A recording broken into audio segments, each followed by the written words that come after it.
What's going on, Ohio Cannabis Report family? Gerald Moore Jr. checking in with another Ohio Cannabis Report.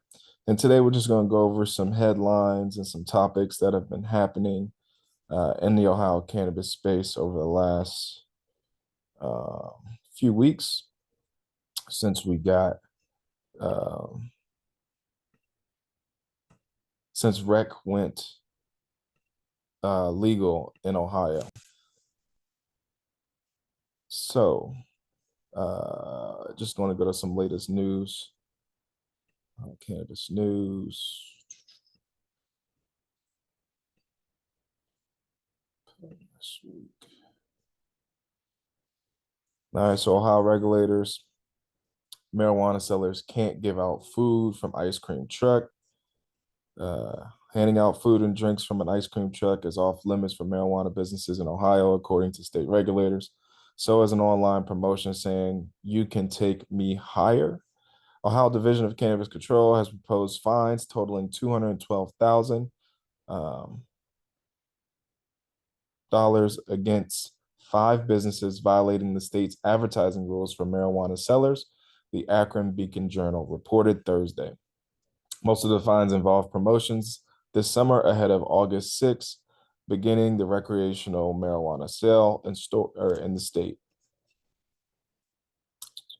Some of the violations involve using signs that were too large or not approved by the state. The largest proposed fine was $150,000, was issued to Greenleaf Apothecaries, which operates dispensaries in Akron, Canton, Cleveland, Columbus, and Wickliffe. State regulators said the violations were related to giving out food and beverages from an ice cream truck, advertising free ice cream on social media, and using a sign that was not attached to the dispensary. Greenleaf Apothecaries said in a statement that it takes the rules seriously and hopes to reach a resolution with the state.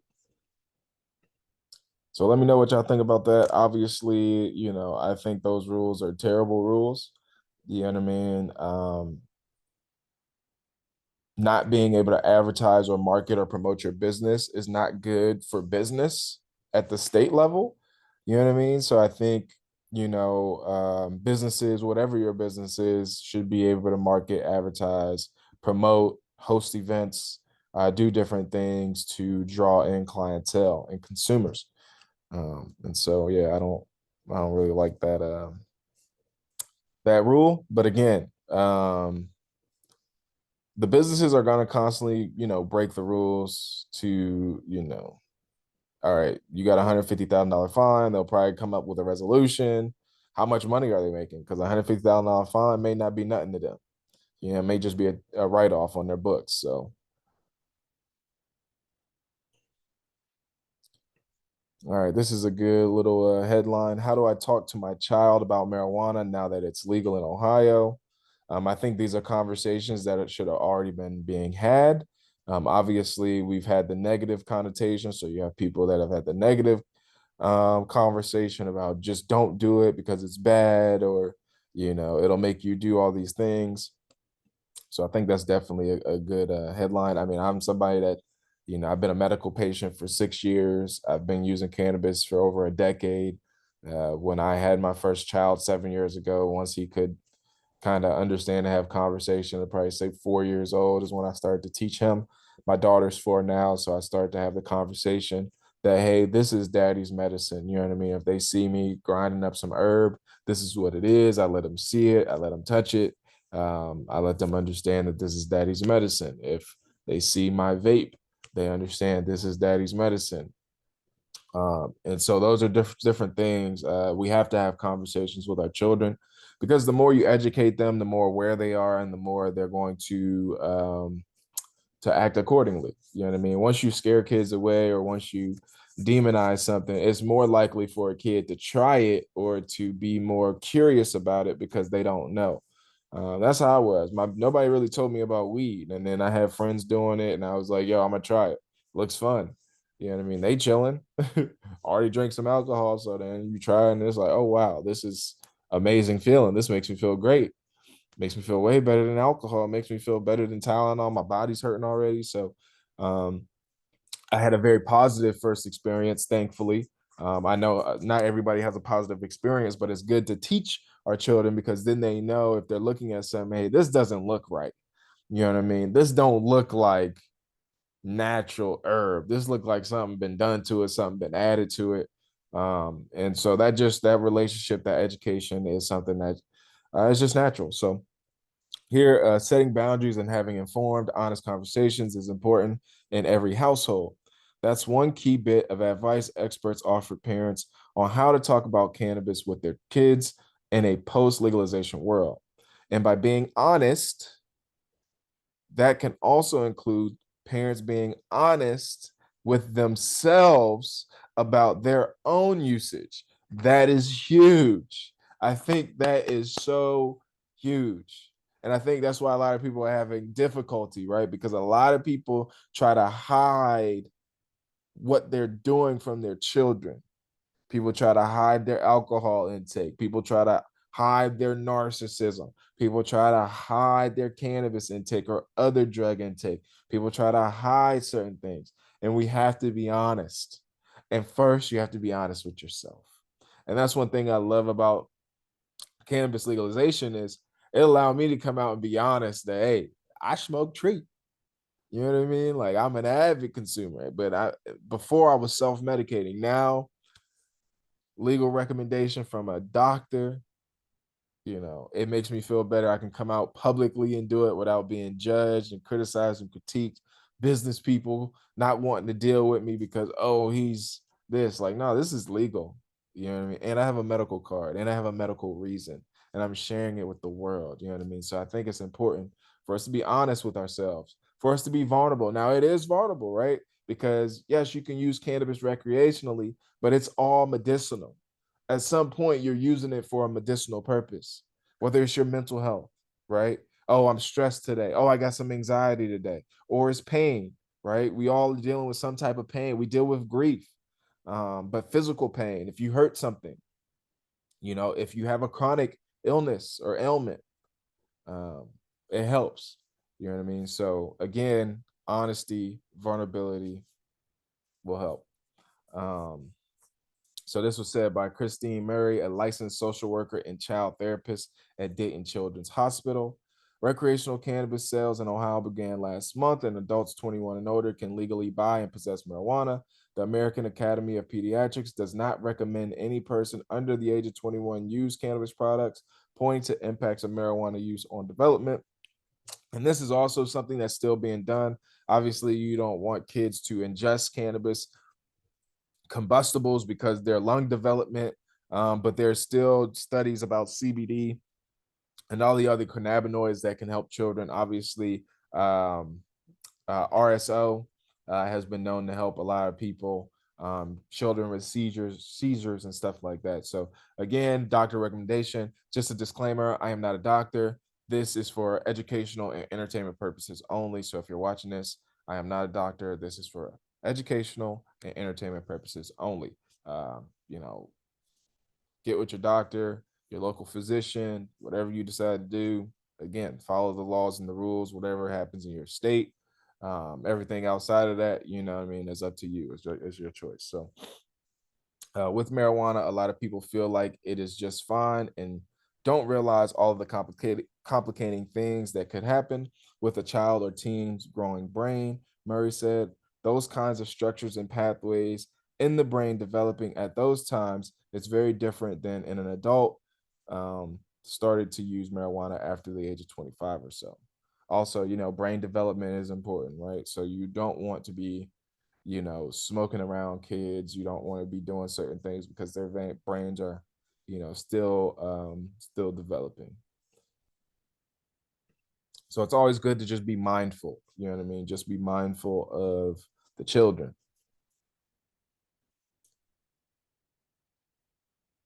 I guess this is a good article. Police say no recreational marijuana inside or outside of Ohio Stadium. That's where the Buckeyes play.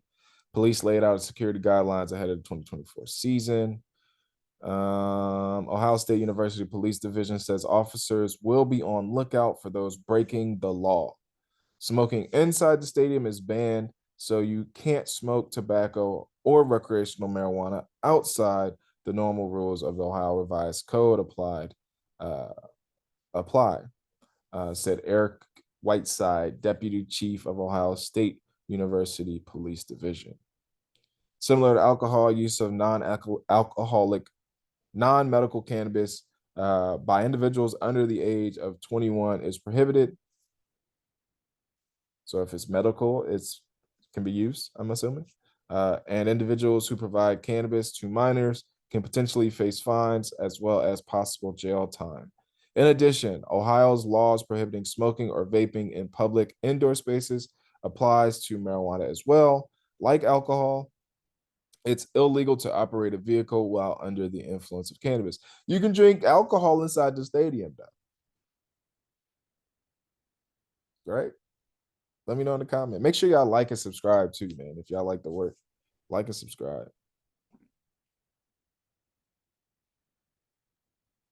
Game time is meant for football, and police say it's not a time for amateur photographers to launch a drone over the stadium.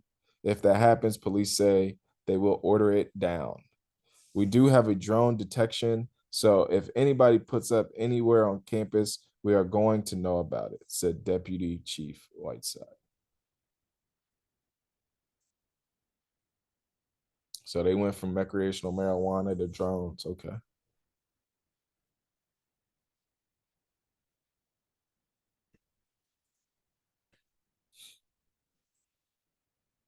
Adult use marijuana sales settle around 10.5 million in third week.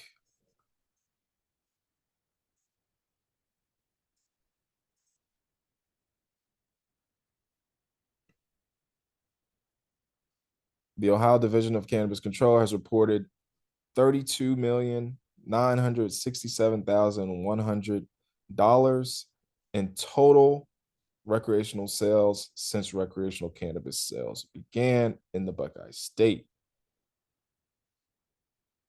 Adult use cannabis sales saw a slight decrease in total revenue in the third week since recreational marijuana first hit the shelves in Ohio, Division of Cannabis Control data shows. According to the new DCC data, Ohio dispensaries saw $10 million, $10 million worth of total adult use marijuana sold in the third week of sales. That's a total of 1,185 pounds of flower and 161,250 units of manufactured product, according to the DCC. From the day adult use sales began, August 6th to August 26th, the DCC reported $32 million, 967 and $100 in total recreational sales, with 410,987 total receipts. According to the data cited in the press release from the state rep Jamie Callender, during that span, medical marijuana patients have spent $23.5 million in the state's dispensaries. Tom Herron, spokesperson for Ohio Cannabis Coalition Trade Association, said cultivators and dispensaries have put in months of effort to ensure this rollout was done responsibly and swiftly for Ohioans, and the millions of dollars in sales have not been achieved by accident. There is still work to be done. Jaron Sadi, our members are committed to continuing to move our industry and state forward, allowing citizens to access safe, tested product while communities reap the economic benefits. The sales numbers represent the second consecutive weekly decline since recreational weed sales began in the Buckeye State. In the first week of adult sales, Ohio consumers bought $11.5 million worth, followed by $10.9 million in the second week. The new sales data comes with good news for Ohio shoppers. The DCC reported the average price of a gram of flour as $9.40 in the second week of sales. That figure ticked down to $9.14 per gram in week 3. So yeah, let me know in the comments what y'all think, man. Obviously, sales declining. Obviously, you still have the gray market, the legacy market. Let me know what's going on, what y'all think, man. Also, what are we doing with that money, right? If it's going to benefit the community, it needs to benefit the people who were harmed the most. So, yeah.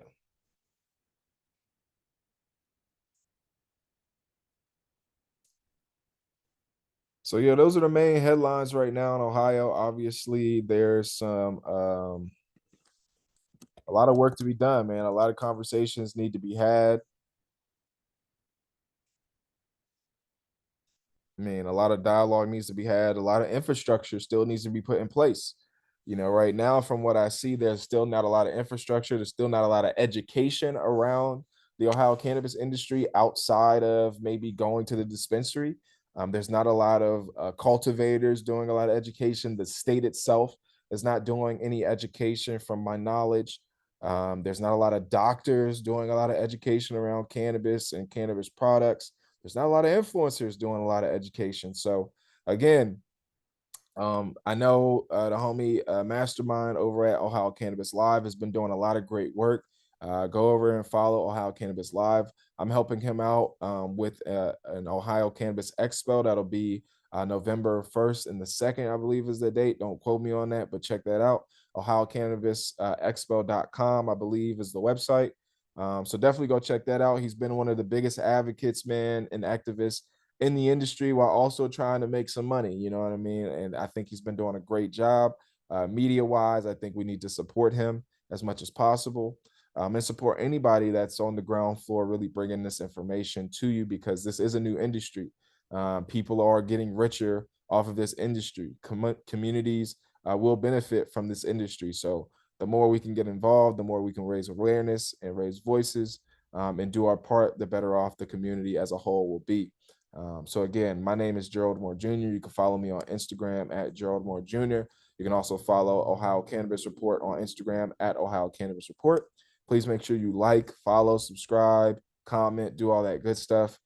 So it helps us out in the algorithm. We're building this organically. I'm not putting up a lot of money for ads. Also, if you want to be a sponsor on our page, please reach out to me. You can reach out to me via our email, Ohio Cannabis Report at gmail.com. Again, that's Ohio Cannabis Report at gmail.com. We're looking for sponsors. We're looking for partners. We're looking for vendors who want to market their products, services, events. We're looking for innovators. We're looking for activists and people who want to share their stories. So if you're an Ohio resident or Ohio citizen or somebody born in Ohio, we want to know your story. How has cannabis prohibition impacted your community? If you're African American, Black, Brown, whatever you are, and you've been impacted by the war on drugs, I want to hear your story. I want to put your story on our platform and share it out to the world, because we need to know how the rules and the laws, how the prison industrial complex has ruined so many lives and communities, has taken fathers away from their children and their families, for just trying to provide a lifestyle in the greatest country in the world, and one of the wealthiest countries, if not the wealthiest country in the world. We need your story. We need your vulnerability. And so I hope that you guys looking for people to trust me, to share your story and get your story out there to the world, because it needs to be heard. Also, if cannabis has benefited your life, if you've had an ailment or illness and you've dealt with something and you want to share your testimony with the people about how cannabis has helped you navigate this life in this world, while dealing with pain or illness, we would love to hear your story. If you've been in prison, we would love to hear your story, or had an encounter with the law for any reason, or the judicial system for any reason. We would love to hear your story. So, again, man, I appreciate you guys for tuning in. Please like, subscribe, comment. Let me know what you guys think. Again, if you guys want to be on the show, want to support, at Ohio Cannabis Report on Instagram, Ohio Cannabis Report at Gmail is the Instagram. Peace.